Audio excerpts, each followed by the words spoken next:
Hello, I'm Patrick Jamison, and today I'm going to demonstrate how to switch a stack on a PGT aluminum sliding glass door. In this video, I'll describe what stack is and how to view a stack.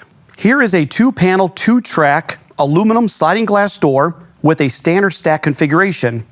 You can tell it's a standard stack because the panel on your right is closest and then it stacks away to the left. That's a standard stack.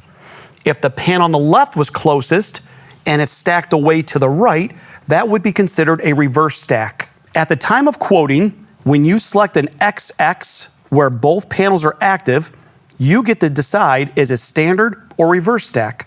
When we change the stack, we're not turning the panels around backwards or flipping them upside down. We're changing the interlock from this direction to that direction.